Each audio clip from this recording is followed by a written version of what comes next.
I think I heard from almost everybody. I have to double check on that, but if you have lingering questions or issues or problems or challenges, whatever the case may be, let's get on it because I won't have a whole lot of time come Wednesday night to help you. So by all means, if you're doing great, that's great. And if you're not, check in with me and see how things, I can see if I can help. But unless there are any issues, I think if I haven't already done, I don't think I did, I'll upload on Canvas a style guide for Chicago. Did I do that already? Okay, good. So then, never mind. For both classes. Okay, good. I didn't. All right, so nothing's happening, so I'm just going to proceed. So today, the last thing we did the other day was I hoped I introduced new religious movements in a somewhat comprehensible way. And I want to give another sort of illustrated example of the phenomenon. And I'll do it, but first I will sort of finish the tripartite division or classification that I introduced, and I'll work for a little while with New Age. And it's a really interesting area because most scholars of religion shy away from New Age religion because they don't think it's really real in some way. It doesn't have the bona fides of the traditional religious models of the global religions or the world religions. And it's kind of hard to wrangle, as we'll see in a moment, try to put it into a category that's easily accessible. And because it's weird, that people just kind of push it to the side and go, oh, that's some weird popularizing stuff. Not really serious, nothing we really need to take too academically. I don't know if that's the right way to approach it. It certainly isn't the most interesting way to approach it. So I'm going to kind of try to bring it into the conversation and go a little cosmic right now. All right, so I think these images sort of speak for themselves. There's kind of if you could go online and kind of just go on Google image search and you can find a whole lot of things that look like this. A kind of fascination with the inner life and the relationship between what's inside and what's outside, cosmically speaking, and that was one of the key points of esotericism that we introduced as early as the sort of mid to late 19th century. So there's definitely a thread that moves from Western esoteric traditions into the New Age movement as such. And I want to at least touch on that a little bit so that we can kind of get the sort of the parameters of this tradition. So we'll fly away from the Buddha in space and the inner light that meditation is supposed to provide for those who are competent. And we'll do a little bit of a list. All right. So I'll qualify it by saying this has a sort of American profile, because even though the New Age movement is a kind of global phenomenon, it definitely kind of finds its, its home more than anywhere else in America. And I think the other day we were talking about why that's really a palpable phenomenon, because we have freedom of religion and we welcome and encourage freedom of religious expression. So if I were to assemble a list as I have done, I would want to include these sort of disparate elements in the New Age sort of profile. So I don't know if I need to go into any great detail about any one of them, but it's the cumulative effect that actually allows you to recognize you're in a New Age world. And so if you find yourself gravitating or curious about any one of these things, you may not be, but if you find yourself maybe with about 3 or more, you definitely are. Right? So you're entering into a very different kind of religious landscape. So one of the key sort of features would be the introduction of new revelation. Right? So that kind of follows symbiotically with the concept of a new age. Right? So a new age would require new revelation. I think that's one of the most disturbing elements of the New Age movement, simply because most religions rely on revelation having come to an end with theirs. no more new stuff. It's a little destabilizing to continue to think that revelations will just continue, because then no one has dibs on the last word. So if you think about it, most religions thrive on a certain stability of sort of self-identifying as the last word in the story of Revelation. Maybe they're updated, but they tend to not want to introduce new stuff. So the New Age is sort of inherently problematic because it sees like a sort of infinite potential of ever unfolding revelations to come. And unless you're enthusiastic about that, that's not exactly what you want to hear.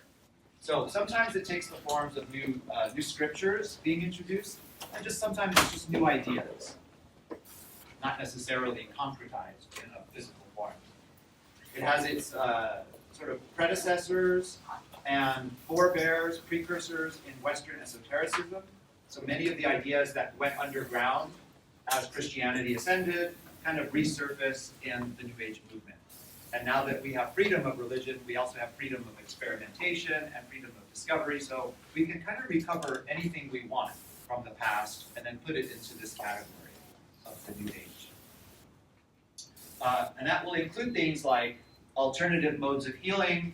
And so even Christian Science, with its desire to introduce a new therapeutic form of healing, could be included in the New Age movement. Because it's introducing the idea that thought alone can heal, rather than medical practice. It's borrowing a little bit from Christianity, but it's also introducing something new, which is why it is considered deviant Christianity, or sort of an offensive version of Christianity, not orthodox. And does anyone know what an entheogen is? I love this word, entheogen. You all know what it is, what it refers to, but you probably maybe you don't know the vocabulary. Basically drugs. These are drugs. But a particular kind of drug. An entheogen is a psychoactive drug. So psilocybin, peyote, ayahuasca, DMT.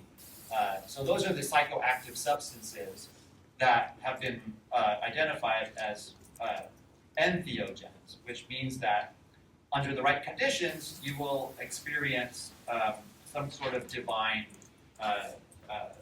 contact or interaction, perhaps. So it's got the word theos in it, which is God, and it sort of symbolizes the spiritual or the religious atmosphere within which these substances can provoke. So entheogen use has been a thing since the 1950s, and it continues today with ayahuasca parties and DMT get-togethers, and it's kind of become somewhat recreational, but in its original inception, these were seen as gateway opportunities for multidimensional spiritual experience. So that is a major component of the New Age, and there is a lot of ongoing experimentation with the possibilities of mind expansion through entheogen use. Past life regression should be straightforward. People think that they've participated in reincarnation and that under the proper therapeutic exercises, they could actually recover the memory of their past lives. And of course, you have to be willing to believe in reincarnation in order to actually enter into this sort of worldview. But since Buddhism and Hinduism and Jainism all subscribe to this reincarnation karmic cycle, those ideas, as they percolated in American society, have lent themselves to the New Age movement. So even though reincarnation is really not a thing in Judaism or Christianity or Islam, because of the Eastern influence, it has influenced the Western cultural mind. And now we have people who actually are quite willing to believe that they've lived previous lives, even though they look like ordinary American citizens, not necessarily from an Asian religious background anymore. So, I never was able to discover if I had one, but I tried it. I just wasn't very good at being hypnotized, so little disclosure there. Okay, you have to try things out for yourself. You can't just assume that they are correct or not. Channeling is another very, very prominent New Age phenomenon insofar as it posits the possibility of interdimensional communication between human beings and who the hell knows what else is out there. So there are multiple examples in our current age of people that have claimed to be able to be in contact with and communicate for, whether it is aliens, extraterrestrials, interdimensional beings, people from other star systems, you name it, they're out there, like the truth. And so whether or not you raise your eyebrow or you scoff or you smirk, it's a thing, and it's part of our American religious heritage now. No avoiding it, no escaping it. Now, alongside this New Age phenomena is also a desire to recover the ancient past, but in a way that is somewhat conspiratorial in the sense that some of that past is alleged to have been hidden from us. Things like the lost civilization of Atlantis, where the idea is that we have lost part of our human historical memory. We're not able to go much further back than perhaps 4000 BCE in terms of recorded historical time. And therefore, the prehistory of human civilization is a little bit of a mystery. And into that mystery, conspiratorial theories thrive. And so the idea that somehow the New Age will recover a hidden, lost past that will then propel us into the future in a far more profound way, it's very irresistible to a lot of people. Right? So this is a bringing back the past in a very new vein that promises a further exploration of the past. UFOs, aliens, astrology, crystals, if you dabble, if you're curious, if you're invested, if you belong or you subscribe to maybe 3 or more of these elements, you're probably gravitating to New Age thought.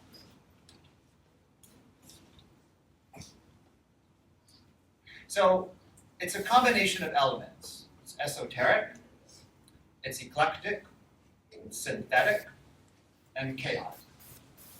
It's combining things in ways that are unpredictable, destabilizing, fascinating, but also a little dangerous to traditional religion, which is one of the reasons why when the New Age movement does even come into conversation, it polarizes. So it is neither a traditional religious perspective, nor is it a rational perspective. So it doesn't conform to the polarities of our science or our religion in contemporary American experience. So it's not the traditional religions, and it's not a sort of scientific approach either. So it finds itself in between the two polarities of rationalist approach to reality and traditionalist theological approaches to reality. And in that space, this vacuum is an enormous economic and social and political continuum. So I find it pretty interesting. So what I'll do is I'll introduce an area that I have a little bit more in-depth experience about to illustrate just how weird stuff gets. And I hesitate to do this, but what the hell, I'm here. So I'm going to introduce one of the 3 key case studies that were looked at the other day, very briefly, in Ann Tave's revelatory events. So she looked at 3 modern new religious movements. One was the rise of Mormonism, 19th century. The other was the rise of the Alcoholics Anonymous movement. And the third was A Course in Miracles, which is both a text and a new religion as such. And so I'll focus on the third and introduce it and use it as an example of New Age religion that also overlaps a little bit with the Neo movements. So here we go. So brace yourselves. All right, this is Dr. Helen Schucman, a psychologist at Columbia University, who was in practice for at least about 20, 30 years in New York City. And around 1965, this very well credentialed, highly prestigious position began to receive inner voice dictation that she attributed to some other intelligence than her own. And the voice that she began hearing in her head identified as Jesus. Okay? So she was a little disturbed by this phenomenon, being both Jewish and an atheist. And she thought she was going a little crazy, perhaps. So she consulted with her boss in the psychology department, who was, like, of course, her superior. And he said, well, just kind of run with it and see what happens with this voice that you're hearing. Take dictation. Write down what the voice is saying. And so she thought, well, okay, as long as I have my colleague, kind of encouraging me to pursue or at least experiment with this, I feel okay about it. And so she began writing what the voice told her. And then this is a photograph of some of the notebooks that she kept. She was trained in shorthand, so she could write very quickly and then sort of reread what she had written. And over the course of 7 years of almost daily dictation, she produced a 1,300-page volume, which then was published anonymously because she did not think that she was the author of the material. And it was titled A Course in Miracles. And it has become a sort of foundational classic in the New Age movement. So I want to just sort of pursue this line of inquiry a little bit further by introducing a couple of the main key points. So this is just a photograph of her and a sampling of her notebooks, just in terms of the material reality of the phenomenon itself. So how many years did you say? It went on for 7 years. Yeah, 1965 to 1972. Wait, so she published it, or somebody else? She founded, once the manuscript was completed, she very, very carefully allowed select individuals in New York City to read it, and one of them created a foundation that was basically the publishing arm of her project. And then when it was published, it very quickly, people made extra copies of the sort of private printing, and then it was distributed sort of quietly on the West Coast, mostly in San Francisco, until it got to Los Angeles, and then ultimately it was officially published. Yeah. All right, so far so good. Okay, so the thought system that emerges from Dr. Schachtman's very elaborate and detailed notebook recordings can be at least approached with the summary statement with which the book actually begins, which is a little confusing, perhaps a little enigmatic or esoteric, but it represents the thought system that emerges from her labors. Nothing real can be threatened, nothing unreal exists. Herein lies the peace of God. So it's an enigmatic statement because there's nothing particularly self-explanatory about what it refers to, but if you follow the thought system that she introduces, it's essentially a kind of summation or reformulation of Platonic, Gnostic, and Christian metaphysics. So it's a combination of ancient but also contemporary thought filtered through the lens of her psychological training. So in a way, this sort of the two lines themselves that begin the book are representative of a thought system in which there are two ways of being in the world. One which identifies with what is real, and the other which acknowledges that which is unreal, and therefore can be safely bracketed from any perceived threat. So I'm probably not going to do justice to the system of thought, but I thought at least I could begin the process of introducing how it works. So that's how the book begins, and then the next 1,300 pages elaborate on the metaphysical philosophy that she introduces. So let's take a look a little bit more closely. I like to be playful, so I'm calling it the curious case of Dr. Helen Schachtman. Now, if she were a quack, I would probably have dismissed this out of the gate. But because of her credentials and because of the way that she interacted with another professional psychologist, and how other professional psychologists subsequently have embraced and endorsed the metaphysical project, it's very difficult to make sense of this actual phenomenon. So, the curious case.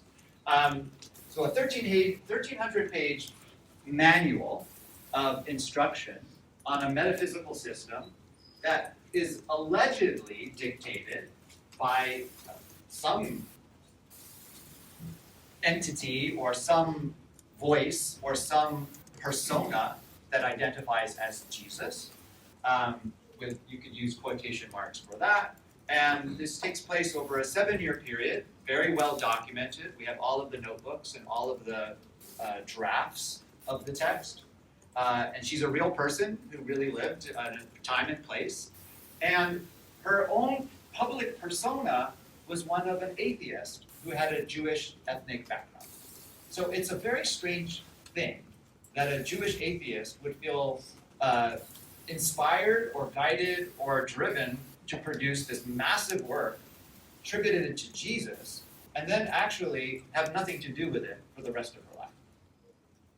So once it was actually dictated according to her own explanation, she no longer wanted to have anything to do with it. She never profited from it, never practiced it, never taught it. She just kind of dropped it and left it behind. So it's strange. When it was picked up by various New Age practitioners on the West Coast, including a somewhat popular figure today, Marianne Williamson, who's now sort of more of a political candidate than a New Age teacher, it became a kind of New Age Bible.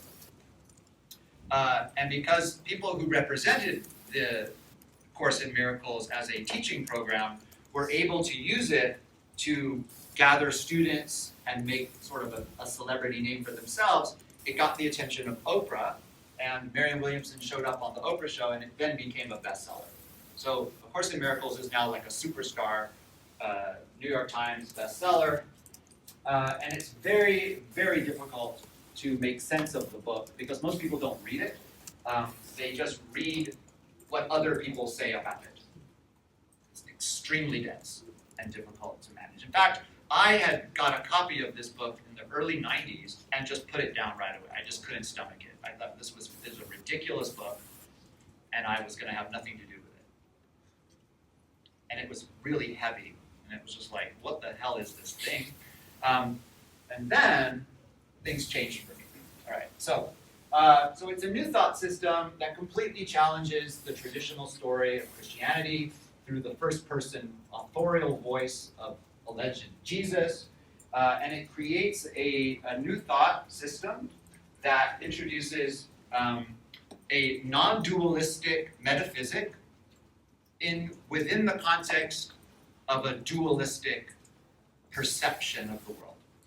So in that way, it has its earliest precursor in Platonism, which introduces the idea that there's a spiritual world of forms or ideas that is inherently superior to the material, fleshly world in which we actually experience reality. But if you could find your way back to the spirit world, the pleroma, or the world of forms with the one, you would be liberated from the bondage of the material, fleshly prison. So this is essentially the substratum of the philosophy of A Course in Miracles. And it introduces a practical instruction manual that allows students, or disciples of the course, you might say, with a 365-day program that allows them to enter into this sort of Platonic metaphysics. So, I was intrigued. And I thought to myself, what is a good Jewish atheist girl doing with Jesus in such a strange way? So I decided, after I did my PhD, I was well-versed in the sayings of Jesus. I knew them back and forward, almost by heart. And so I thought I would be a really good bullshit detector for evaluating A Course in Miracles and thinking, well, if this has any credibility at all, I should be able to figure out that it's bogus because I know the tradition well enough. So around 2012, like a good 20 years after I picked it up and threw it out, I picked it up again and I said, okay, let's take a look. I'm still not convinced I understand it, because unfortunately all the major players that produced it are dead. So there's no possibility of going back in time and talking to her or interviewing her.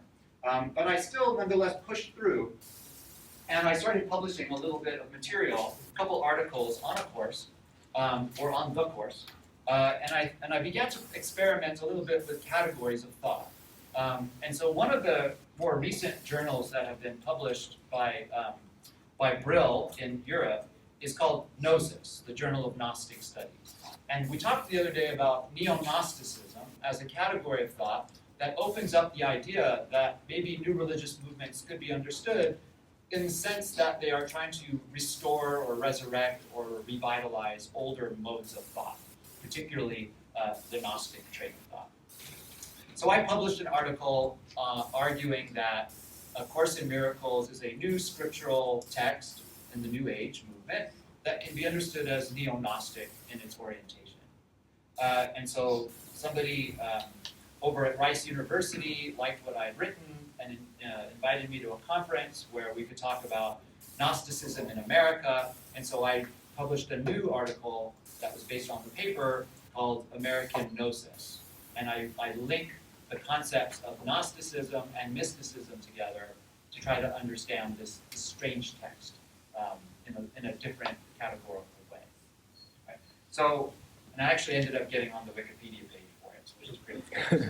So I kind of took that as a good sign. So here's a phenomenon that there's been an attempt to explain it as the product of mental dissociation. That the author in question suffered some kind of mental break or dissociation that would allow her to be so deluded in her consciousness that she could sort of bifurcate who she was, having one persona as the PhD psychologist, as a professional in New York City with a very prestigious practice who identified as an atheist and is Jewish, but on the other hand, having a persona that could be the muse or the recipient of dictation from Jesus himself. She couldn't quite reconcile these two sides of her personality, and so she never really was able to integrate these two sides of her. And then she passed away within a few years of producing the text. So today, we really don't have a fully explanatory model for explaining how this particular project came into being. And sadly, we don't have access to the people who actually created it. And so we're a little bit at a loss. And so as far as I know, there's only been one attempt to actually explain the phenomenon, and that was the one that we looked at the other day, which explains that it's a product of mental dissociation. So did you value or apply your bullshit? I bullshit detector. Did you notice anything? Well, every time I looked at the text itself, and I had to read it several times just to be able to figure what the hell is going on here.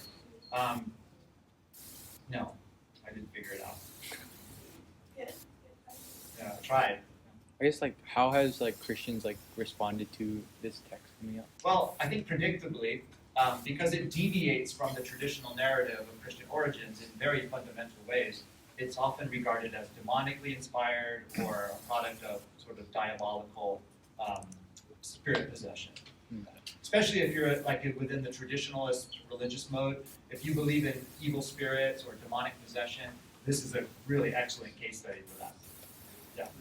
So for the personality split hypothesis, obviously we have the bicameral school of thoughts, which says that these kind of things happen more typically with ancient people who did not critically have any psychology. Yeah. So yeah, the not maybe necessarily the lack of self-reflection, but then the perhaps when we don't have psychology, we sometimes feel overwhelmed by our inner activities, Yeah. which Julian Jaynes obviously thought it was what happened with Catholics. So just I don't know. Do you think that's related to this? Well, I think the challenge for me was that she was trained in psychology. Yeah. So if this were some random street hustler, new age charlatan who was making claims that they were talking to Jesus or Jesus was talking to them, I would dismiss it. But because of her advanced training and her professional world, it's harder for me to accept that she was self-deluded, especially over such a long period of time. So I guess my BS detector is confounded by the data itself rather than allowing me to dismiss it, which is my instinct to be like, that's ridiculous, I'm not going to even entertain it. So yeah. So even after like experiencing this, did she turn religious or no? No. She was still an atheist. Very. Yeah, public. Yeah. What Well, I think so much. So it's a path. So it's a new religious path, which means that you can actually orient your whole life to this being the answer to your religious query. Right? So one, it's a religion. But two, it creates community because it's a global phenomenon. So you can join study groups or I guess you could even call them sort of like churchy institutions that also practice. So it's fellowship. And it answers the most fundamental, real key to it is it answers the problem of theodicy. Sorry, did it play well with other New Age ideas of, I don't know, reincarnation versus? Oh yeah, absolutely. It wasn't like Well, it is sui generis because it is somewhat phenomenal. It's like what is this thing? But I would be willing to say it's probably the New Age Bible. Yeah, that's right. Since she was like trained in psychology, was her colleague like ever questioning her like to have like mentally evaluate or something? No, Just in let her fact, go. yeah, it's the strangest thing. They were already colleagues and close friends, and they became partners in the production of the book. So not only did he lend credibility to her, it's vice versa. And then the third element was when it was finally edited before publication, another professional psychologist entered the arena. So now they had a nexus of 3 trained PhDs who fully took this seriously as like some thing that they needed to be like really careful with. So yeah, it's pretty confounding. Yeah. And my BS detector is like, what to do with this? Yeah. Can you say she didn't make any royalties off Oh, it? no. Like, then who profited from the publication? Nobody profits from it. It just gets published, and then the foundation that actually promotes it receives and then restores. And it's been translated into like 50 different languages, and it's this self-generating phenomenon. Yeah. I mean, you could easily just go online and do it, and you can see like avalanches of information about it. Yeah. It just doesn't get a lot of scholarly attention. How does the organization of the text compare to like the traditional Bible or other texts? Is it organized in a way that's like coherent, or is it all just kind of? It's a good question.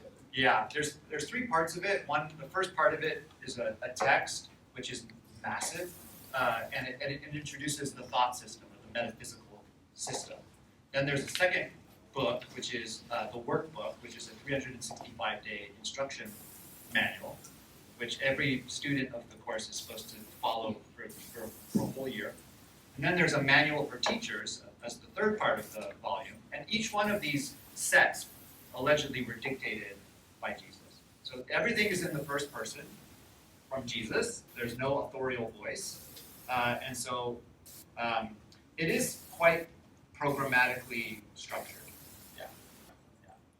But the text itself is quite random in terms of like introducing ideas, and it kind of like repeats ideas and then comes back to, and it's really quite profound.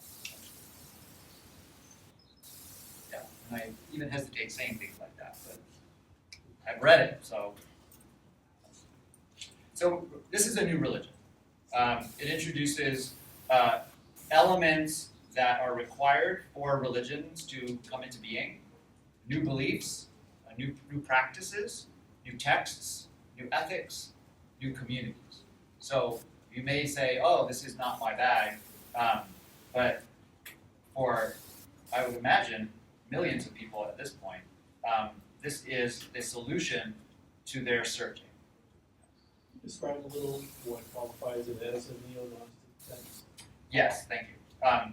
So the key element in A Course in Miracles is this sort of bifurcated metaphysic between the world that you perceive, which is the unreal world of material reality, and the world that is based in knowledge, which is another word for gnosis. So the word gnosis is for me, it was the key that allowed me to call it a neo-Gnostic system, because knowledge is the actual source of true information about reality.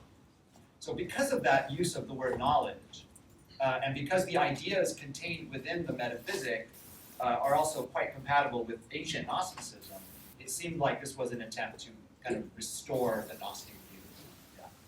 So I think it has a lot of traction. It's not the only one, it's also a mystical text, because it's promoting experiential union with reality, the way that a very well-developed Platonic perspective might also facilitate.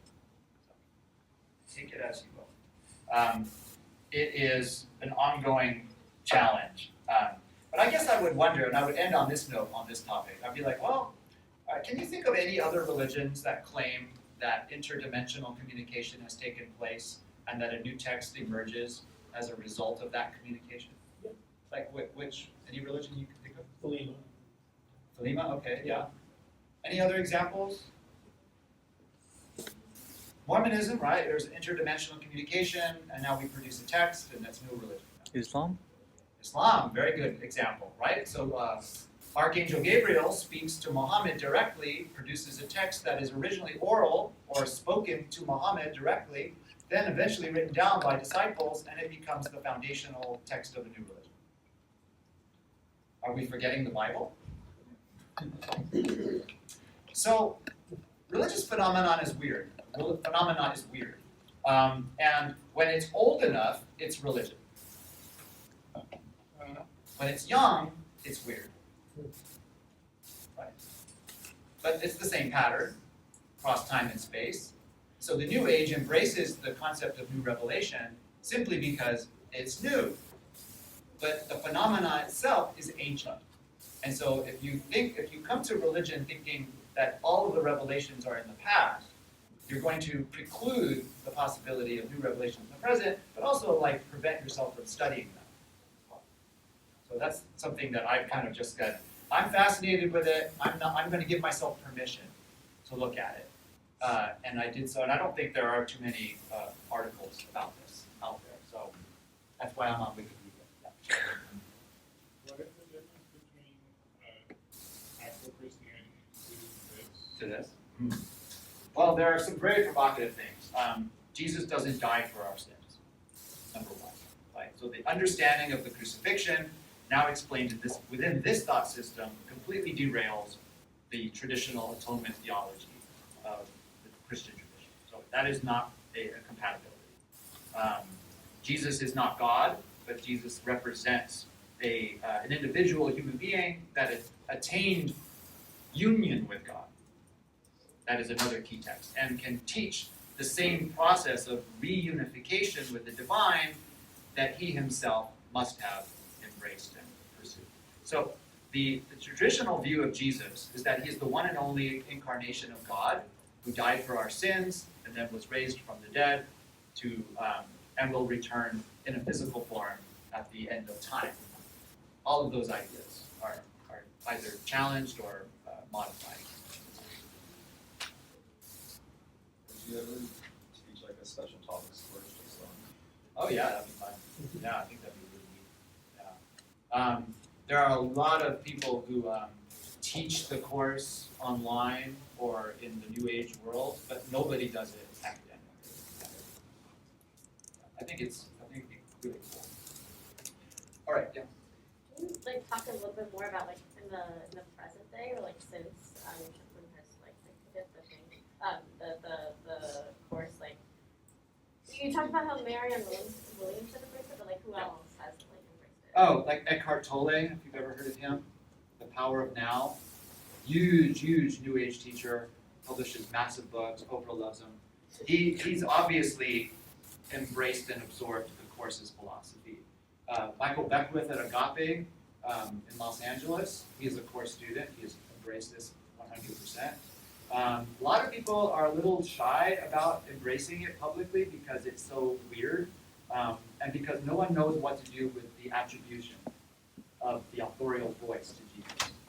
People have a hard time even thinking that it could possibly be true. So most people who gravitate to this kind of philosophy pay less attention to the source of the information and more to the whether it works or not. Right? So therapeutically, it actually seems to function quite well for people, but there's a lot of ambivalence towards the source of the information. Yeah. So I've noticed that, especially if you pay attention to why did a Jewish atheist have anything to do with Christianity or Jesus? But to be continued. At some point, yeah. So people use the context of the knowledge, transform it into something more palatable. Yeah, exactly. So like someone like Marianne Williamson, who made her career on the course, actually would teach it every single week. I think at the there was a sort of an esoteric, what was it called? It was an American, you might know Joshua, it was in Hollywood, it was like an American Hermetic Society, or not the Theosophical Society, it was from Vermont.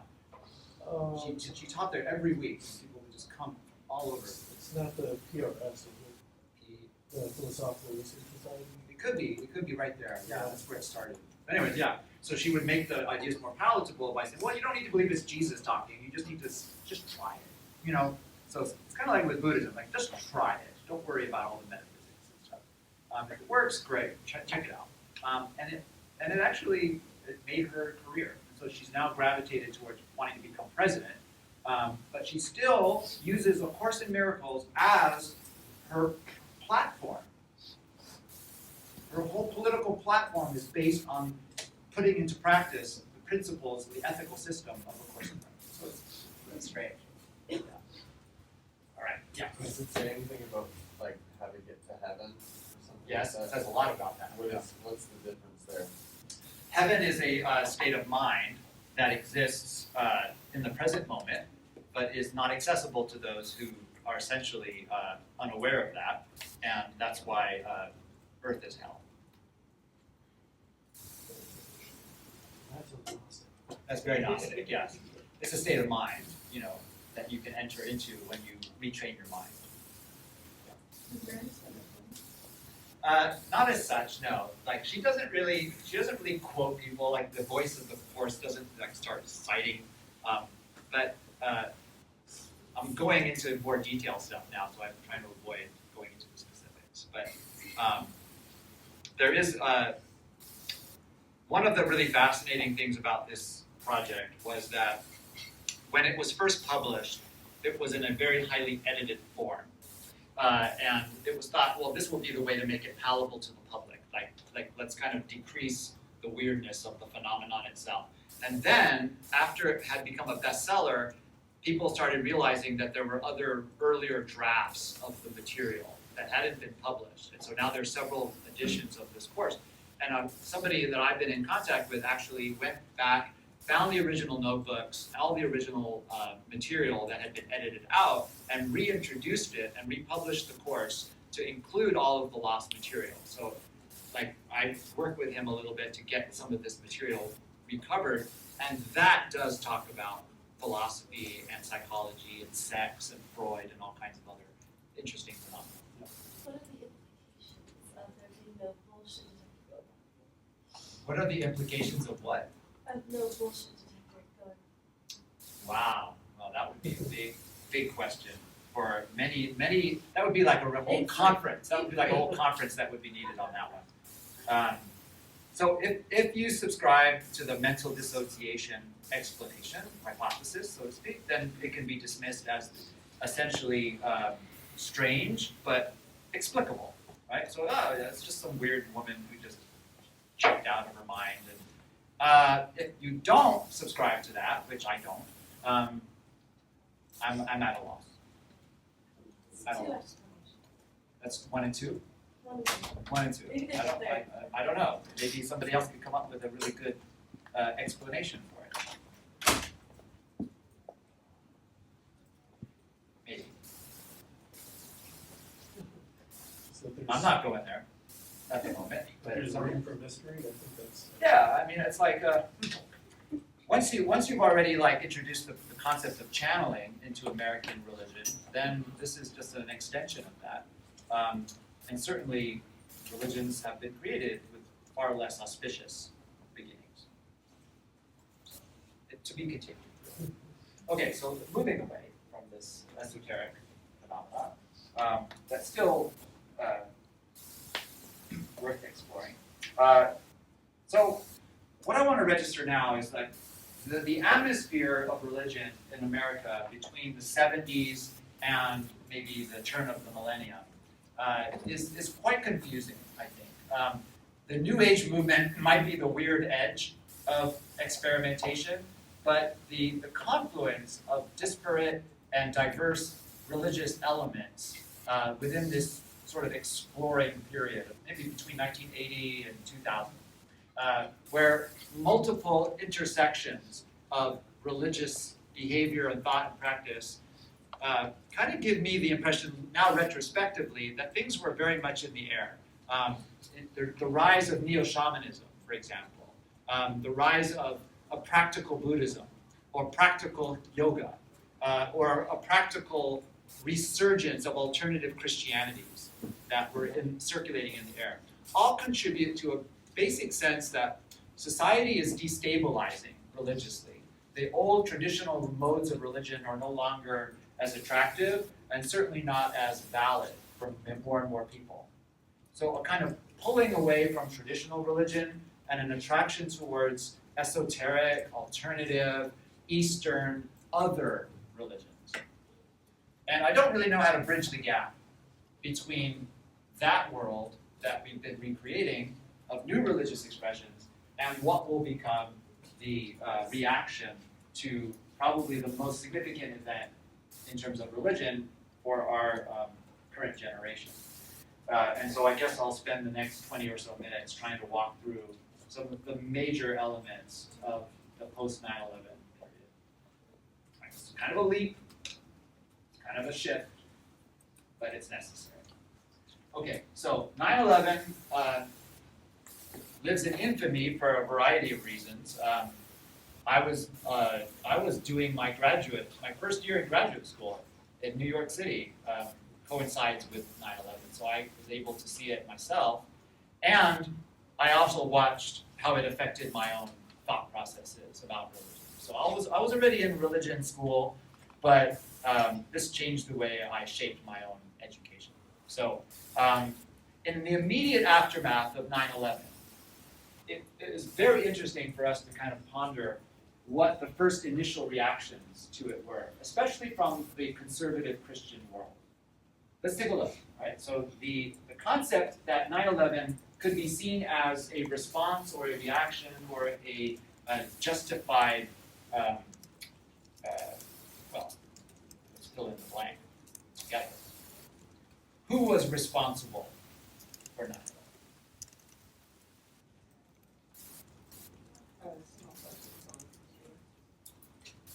According to right. So that's the sort of the real explanation, right? That it was a select group of Al Qaeda's terroristic wing.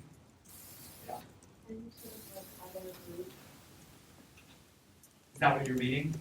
Yeah. So kind of competing narratives, I think, of who was to blame for the attacks on the World Trade Center. So, who was responsible?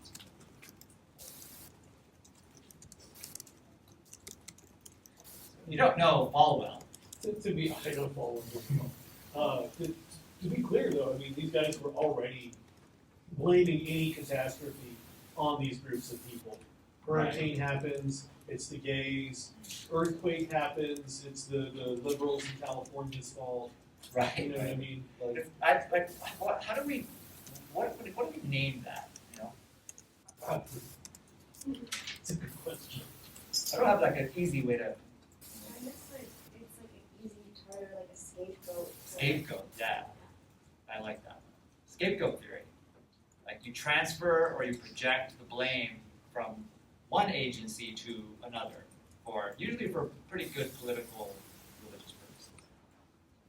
I think it's a kind of fantasy in which you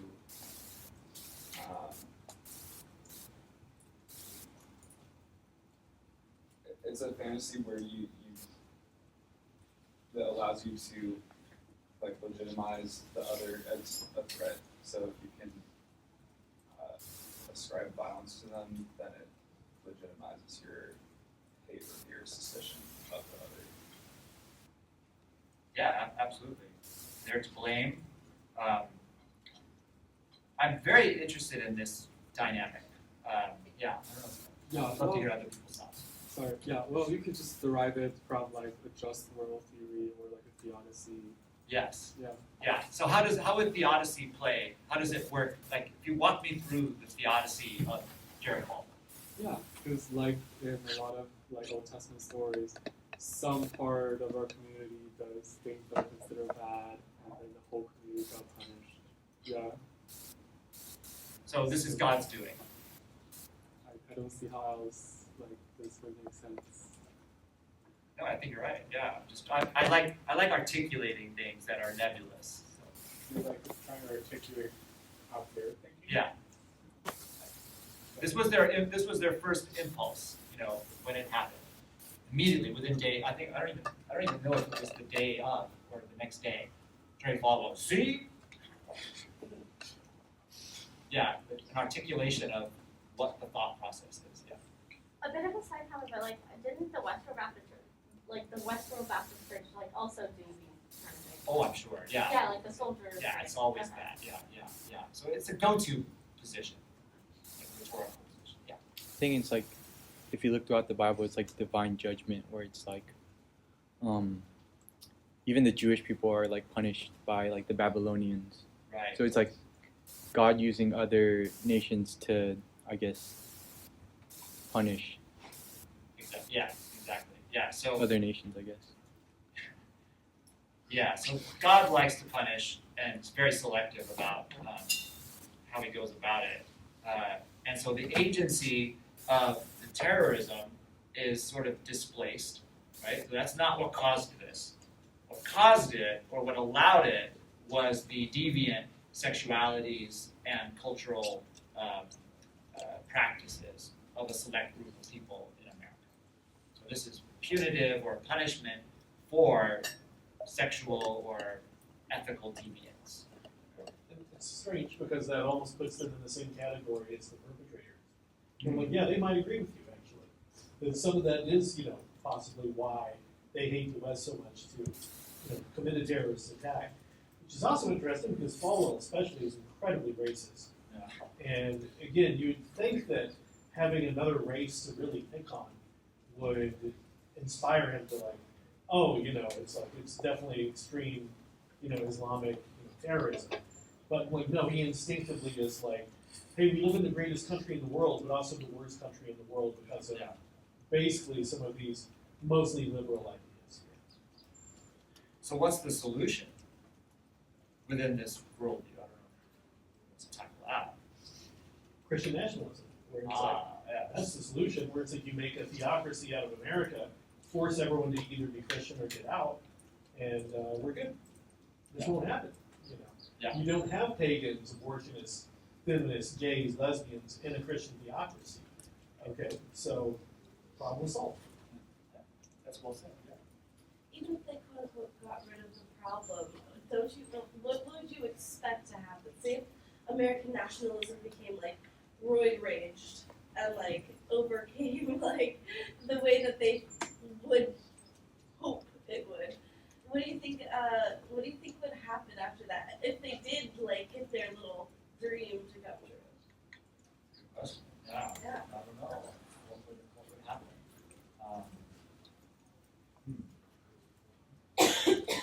Perhaps mass deportations.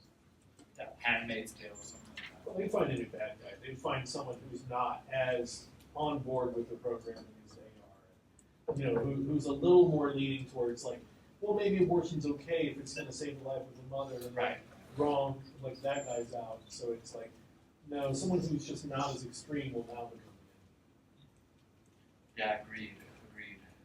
So scapegoat theory is a pretty satisfactory way of explaining the transference of agency from one realm to another. After the scapegoat, is there a quote unquote linear? Yeah, because the scapegoat mechanism allows for a temporary catharsis, a temporary like relief of pressure.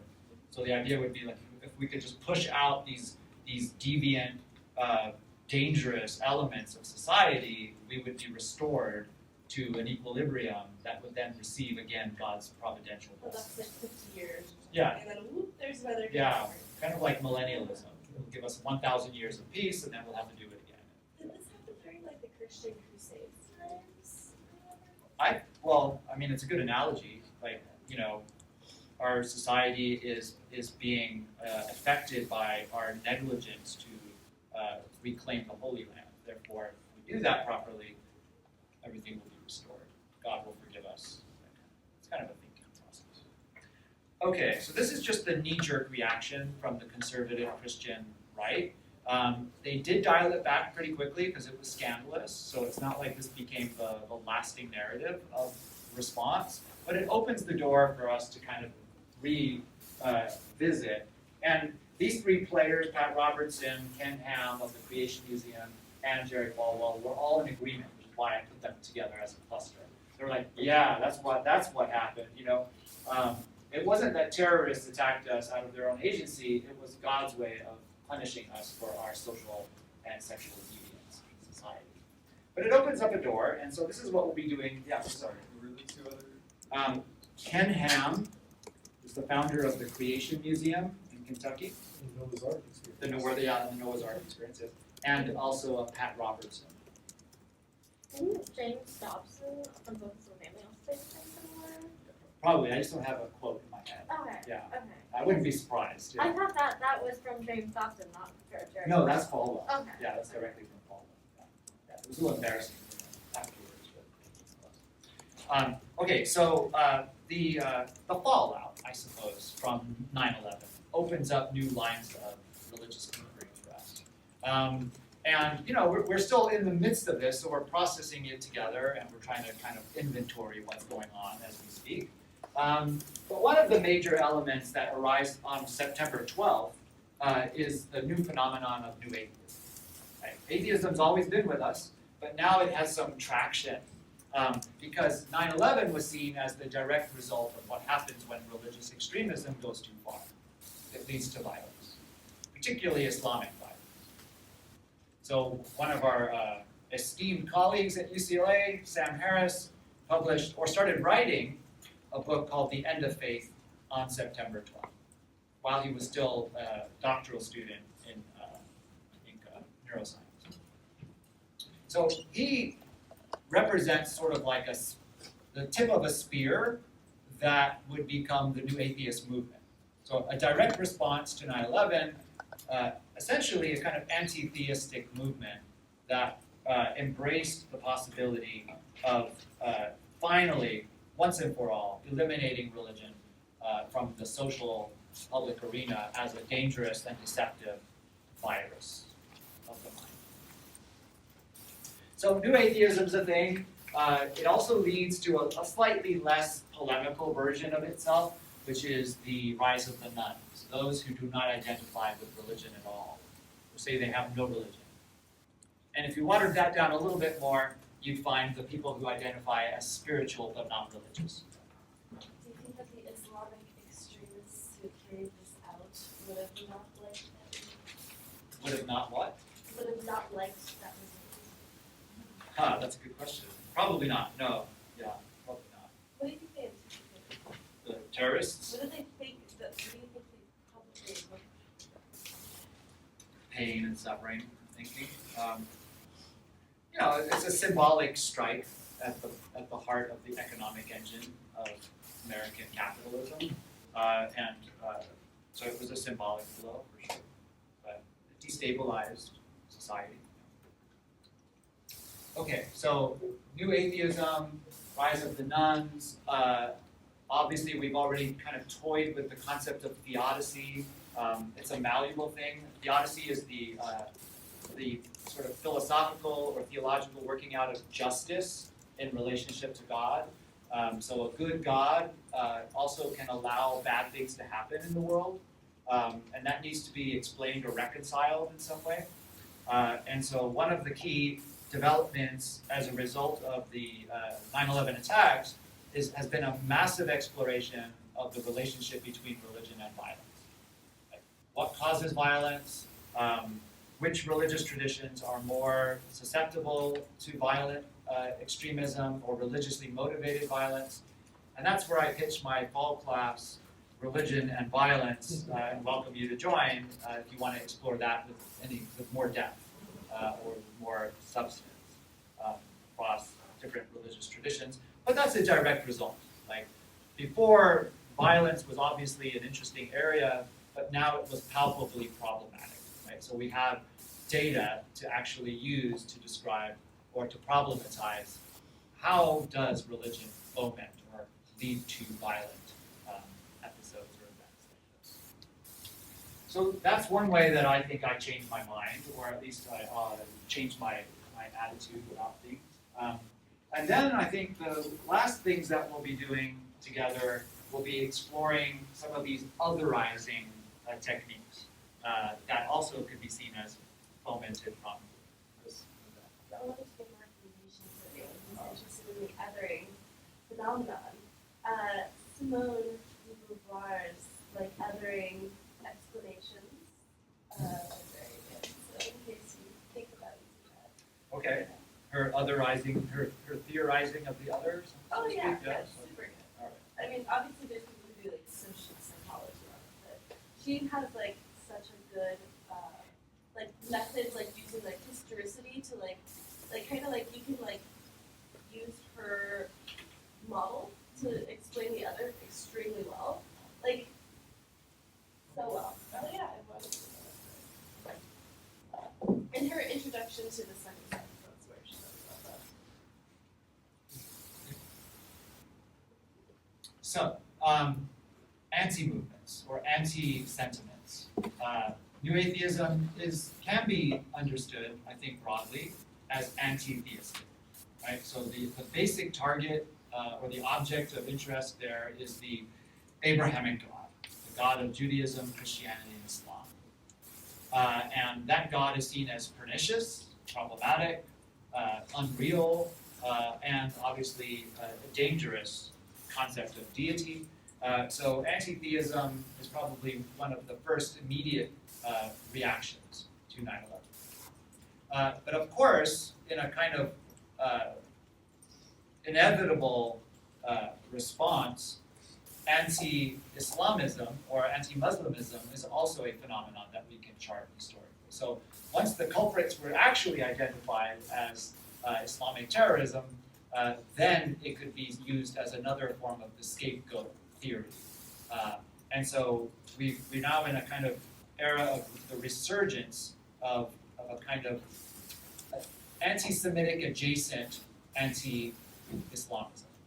Right? So even though Semitism includes both Arabs and Jews, technically, it is usually designated as an anti-Jewish sentiment, but nonetheless, they're close cousins, partners in Semitism, and so there's a little bit of an overlap there, and a little bit of a transference, at least initially, of hatred and otherizing, shifting from the anti-Semitic Jewish mode to the anti-Muslim side. I don't know that's still the case. I'm sure it is in many circles, but that was another wave of hatred and otherizing. And then because of the partnership in Semitic identity, we also saw new waves of anti-Judaism and anti-Semitism expressed, especially within the Christian nationalist movement. And then finally, anti-Zionism has become another lightning rod for hatred and otherizing, further destabilizing and polarizing our contemporary society, which we obviously witnessed last year as well. Yeah. So what do you think led to the rise of anti-Zionism after 9/11? That's a tough one. I'm going to wait on that one until next week.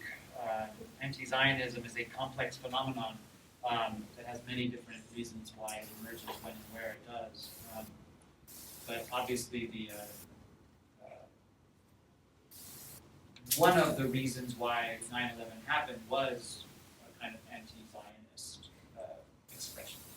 It was implicating American politics and support for Israel as part of the reason why the attacks were necessary.